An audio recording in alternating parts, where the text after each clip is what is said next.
Operation కగర్ని ఎలా చూస్తారు? ఎలా చూస్తాము అంటే ఎలా చూడొద్దో చెప్పాలండి. ఫస్ట్ ఆఫ్ ఆల్ ఒక చిన్న ప్రాణి చనిపోతేనే ఎంతో విలవిలలాడే మనము మన దేశ పౌరులైన మావోయిస్టుల మీద ఇంత క్రూరంగా వాళ్ళతో ఎలాంటి శాంతి చర్చలు జరపకుండా వాళ్ళ ప్రాబ్లమ్స్ ఏంది, వాళ్ళు ఏం చెప్పదలుచుకుంటున్నారు అనేది వినకుండా మరీ చంపేస్తున్నారు. ఇది ప్రశ్నించే తత్వాన్ని అణిచివేస్తున్నామని వాళ్ళు అనుకుంటున్నారు బీజేపీ ప్రభుత్వం. కానీ ఎంత ప్రశ్నిస్తే అంతకంతకు ఈ ప్రశ్నించే తత్వం పెరుగుతుందని మేము అనుకుంటున్నామండి. ఇంకా అయితే ఈ ఎన్కౌంటర్లు ప్రధానంగా ఆల్రెడీ ముందే వాళ్ళకి దొరికిపోయారు మావోయిస్టులంతా.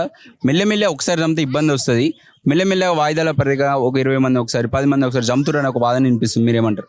అది ముమ్మాటికి నిజమేనా అనేది వాళ్ళే చెప్పాలండి. నిజంగా వాళ్ళకి దొరికిపోయిల్లే అనుకుందాం.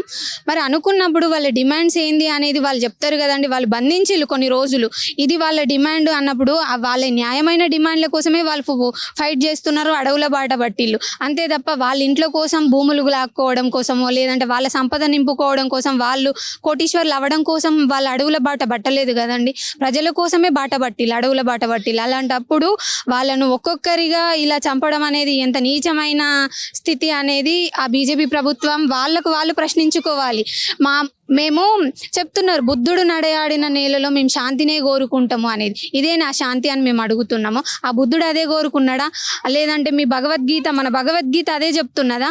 ఒక మనిషిని చంపుకుంటూ పో అని చెప్తున్నదా? రక్తపాతం చేస్తున్నారు ఈ భారతదేశాన్ని తప్ప శాంతి దేశంగా ఉంచట్లేరండి.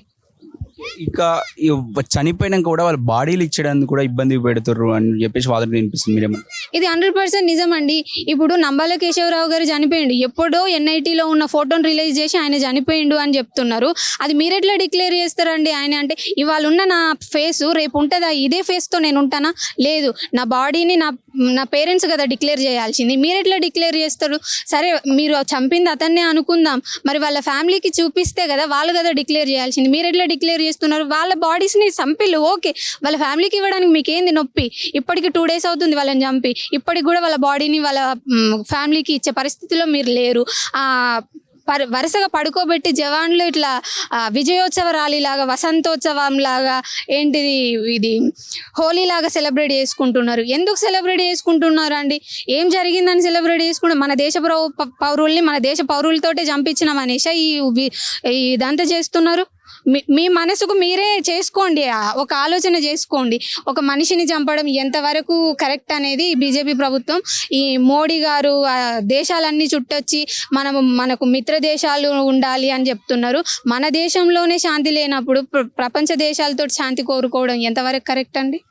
అంటే ఒకప్పుడు ఎన్కౌంటర్లు ప్రభుత్వాలు చేస్తే భయపడేటి, ఏం చెప్పాలి జనాలకు, ప్రజలకు ఏం చెప్పాలని భయపడేది. కానీ ఇప్పుడు ధైర్యంగా ఎన్కౌంటర్ చేస్తా ఉన్నాయి. మీరేమంటారు? అవునండి. ఒక కేంద్ర మంత్రి అమిత్ షా గారే మేము ఈ టైంలో మేము నక్సలిజాన్ని రూపుమాపుతాం అనేది నీచమైన చర్య, నీచమైన అది స్టేట్మెంట్గానే మేము పరిగణిస్తున్నాం. మరి ఇదే ప్రభుత్వము, ఇదే బీజేపీ ప్రభుత్వం 10 సంవత్సరాల నుంచి మీరు అధికారంలో ఉన్నారండి. మరి ఇన్ని ఉగ్రదాడులు ఎందుకు జరుగుతున్నాయి మీరు వచ్చినప్పటి నుండి?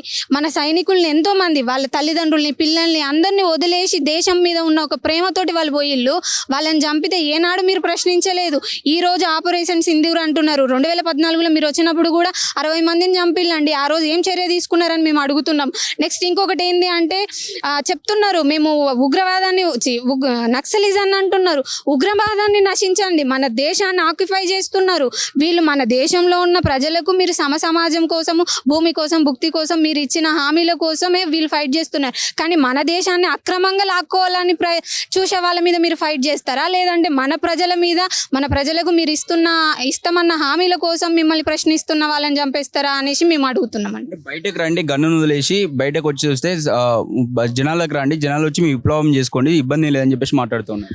సరే అండి, వాళ్ళు బయటికి రావాలన్నా మీరు శాంతి చర్చలు జరపాలి కదా. మరి వాళ్ళు వస్తా అంటారా, రామంటారా అనేది మీరు ఇంకా గన్ను పట్టుకున్నతో చర్చలు కాదండి. ఇప్పుడు మీరున్నారు, నా ప్రాబ్లం అనేది మీకు చెప్తాము, దానికి మీరు ఏం సొల్యూషన్ చెప్తారు అనే దాన్ని బట్టి నా డిసిజన్ ఉంటుంది. మీరే మాకు ఒక అల్టిమేట్ జారీ చేయడం ఏందండి? సరే మీరు మాకు అల్టిమేట్ జారీ చేసిల్లు, మరి మేము కూడా అల్టిమేట్ జారీ చేయొచ్చా? అంటే మీరు చేస్తే ప్రజాస్వామ్యం అంటారు. అదే ప్రజాస్వామ్యం, అదే రాజ్యాంగం మీద మీరు ఒట్లేసి మరీ ప్రమాణం చేసి వచ్చిళ్ళు, అదే రాజ్యాంగాన్ని ఫాలో అవుతున్నారా? రాజ్యాంగంలో కూడా చెప్పింది చంపేయండి, బయటికి రండి అని చెప్పలే. ఒక 21వ ఆర్టికల్ చెప్తుంది ప్రతి మనిషికి జీవించే హక్కు ఉందని చెప్పేసి అంటున్నారు. అంతే తప్ప చంపేసుకుంటూ బొమ్మని ఏ ఆర్టికల్ చెప్పలేదు, ఏ ప్రజాస్వామ్యం చెప్పలేదు. రండి అంటే వాళ్ళు వస్తారు. మీరు ఒకసారి చెప్పండి, వాళ్ళ బాధ ఏందనేది వినండి, వాళ్ళ సమస్యలు ఏందనేది వినండి. విన్న తర్వాతకి వాళ్ళంతటి వస్తారు కదా. మీరే ఎందుకు ఇంత ముందు చర్యతోటి ఆపరేషన్ కగార అంతిమ యుద్ధం అంటున్నారు? పేదరికం మీద అంతిమ యుద్ధం ఎడబోయింది, మరి నిరాక్షరాస్యం మీద అంతిమ యుద్ధం ఎక్కడ పోయింది? ఇప్పటికి రోడ్ల మీద అన్నాలు కదా, ఎంతో మంది పడుకుంటున్నారు. మన దేశం అంటేనే అభివృద్ధి చెందుతున్న దేశమే అండి. ఎప్పుడు చెందుతుంది? ఆ చెందే దిశగా ప్రయత్నించండి తప్ప ఈ కగార్లు అంతిమ యుద్ధము ఇవన్నీ మానుకోమని చెప్తున్నామండి. గత ప్రభుత్వాలు కూడా చర్చలు జరిపాయి, ఏం ఉపయోగం ఉంది? ఇప్పుడు మేము జరిపిన కూడా గదే ఉపయోగం, వాళ్ళు గన్ను అయితే వదలరు అని చెప్పేసి మాట్లాడుతున్నాం. మీరు పెన్ను పట్టే వాళ్ళే గన్నులు పట్టిల్లండి. ఫస్ట్ ఆఫ్ ఆల్ పెన్ను పట్టే వాళ్ళే గన్ను పట్టిల్లు. ఏదో చిన్న చిన్న పిల్లలు ఏం తెలియకుండా అడవులకు పోలేదు.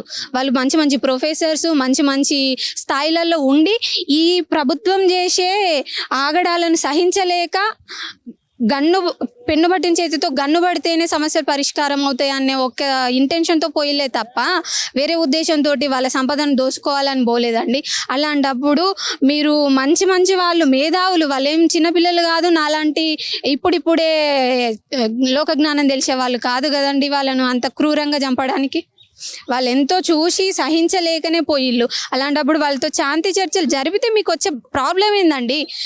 శాంతి చర్చలని వాళ్ళు 3-4 సార్లు చెప్పిళ్ళు, లేఖ రాసిళ్ళు, మేము బహిరంగ చర్చలకు సిద్ధమని చెప్తున్నారు.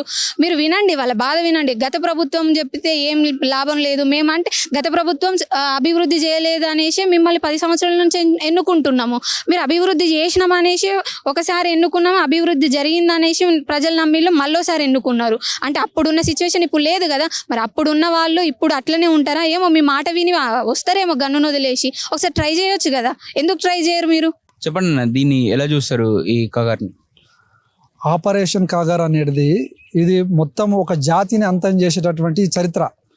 మీకు తెలుసు అందరికీ, హిట్లరు ఆ దేశంలో ఉండి ఒక జాతిని ఎట్లా హననం చేసిండు, ముస్సోలిని ఆ జాతిని ఎట్లా మొత్తం వాళ్ళ దేశంలో మొత్తం సర్వనాశనం చేసిండు.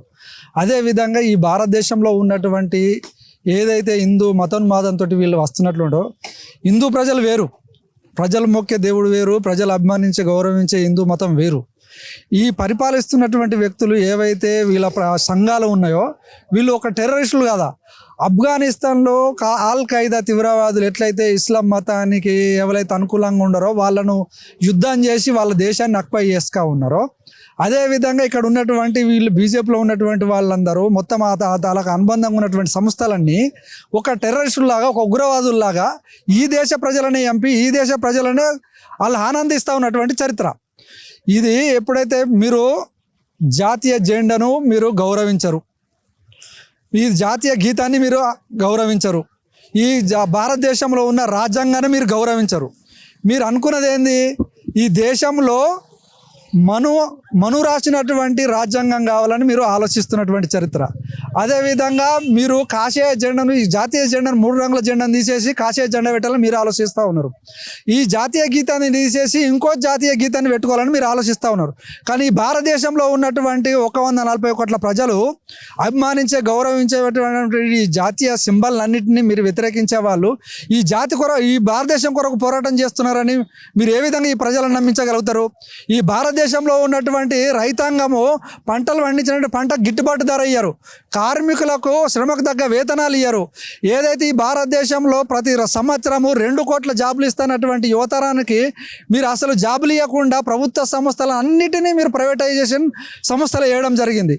మీరు ఈ భారతదేశంలో ఉన్నటువంటి వ్యక్తులను అందరినీ ఏదైతే పేద వర్గాల పోరాటం చేస్తున్నటువంటి వాళ్ళు ఉన్నారో వాళ్ళను ఏదైతే మననహనం చేస్తూ వాళ్ళు శాంతి చర్చలకు 5 సార్లు రాస్తారని చెప్పినా కూడా మీరు దాన్ని వదిలేసి ఈ పాకిస్తాన్ తోటి యుద్ధం అని చెప్పి 3 రోజులలోనే ఏదైతే ట్రంప్ ప్రకటన చేయంగా ఒక ట్వీట్ చేయగానే మీరు ఏకంగా శత్రు దేశంతో యుద్ధాన్ని బంద్ చేసినటువంటి వాళ్ళు. నువ్వు ఏదైతే రష్యాకు వెళ్ళి అది మీరు అక్కడ ఉన్నటువంటి ఏదైతే పుతిన్ తోటి మాట్లాడి అక్కడ యుద్ధాన్ని మీరు ఆపేయాలని అక్కడే మీరు వచ్చి చెప్తారు. అదేవిధంగా ఇక్కడ జెలెన్స్కీ దగ్గరికి వెళ్ళి మీరు యుద్ధాన్ని ఆపేయాలని అక్కడ చెప్తారు.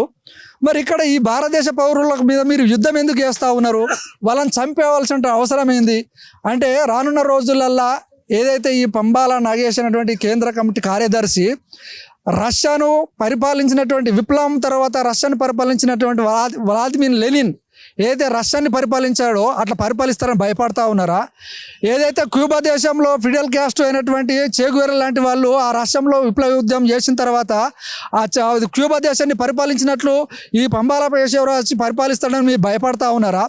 ఏదైతే చైనా దేశంలో విప్లవ పోరాటం చేసిన తర్వాత విప్లవం విజయవంతమైన తర్వాత అక్కడ మావో జేడాంగ్ గారు ఎక్కడైతే చైనాను పరిపాలిస్తే ఏ విధంగా అయితే జరిగిందో ఆ విధంగా ఈ దేశాన్ని పరిపాలిస్తారని మీరు భయపడతా ఉన్నారా? ఏదైతే నేపాల్ దేశంలో ప్రచండ గారు ఎప్పుడైతే విప్లవ పోరాటాలు చేసిన తర్వాత తాను ఈ దేశానికి వచ్చి ఆయన ఏదైతే ఆ దేశ ప్రధానిగా అయిన తర్వాత దేశాన్ని పరిపాలించాడో ఆ విధంగా ఇక్కడ ఈ దేశంలో ఉన్నటువంటి పంబాల కేశవరావు గారు వచ్చి ఈ దేశాన్ని పరిపాలిస్తారని మీరు భయపడతా ఉన్నారా? అందుకొరకు మీరు అతన్ని చంపారా? చంపినందుకు కూడా శవాన్ని కూడా ఎందుకు ఇవ్వట్లేదు? మీరు ఇంతకు ఆల్ ఖైదా తీవ్రవాదుల సంస్థతోటి అక్కడ అది ఆ దేశంలో ఉన్నటువంటి వ్యక్తులతోటి మీరు సంబంధం పెట్టుకుంటారు. ఈ భారతదేశాన్ని నిత్యంగా ప్రజలను చంపుతూ ఉన్నటువంటి పాకిస్తాన్ ఉగ్రవాదులతోటి మీకు సంబంధాలు ఉంటాయి. కానీ ఇక్కడ భారతదేశంని దేశ ప్రజల కొరకు పోరాటం చేస్తున్నటువంటి వ్యక్తులకు వీళ్ళని మీరు ఊచకొత్త వేయడానికి కారణం ఏంటిది? అంటే వాళ్ళు శాంతి చర్చలకు వస్తానో కూడా మీరు చంపుతా ఉన్నారంటే ఈ రాజ్యాంగంలో మీరు రాజ్యానికి వ్యతిరేకంగా ఉన్న రాజ్యాంగాన్ని మీరు విస్మరించి రాజ్యానికి వ్యతిరేకంగా మీరు కాల్పులు జరిపి చంపేస్తూ ఉన్నారని మేము వ్యతిరేకిస్తూ ఉన్నాం.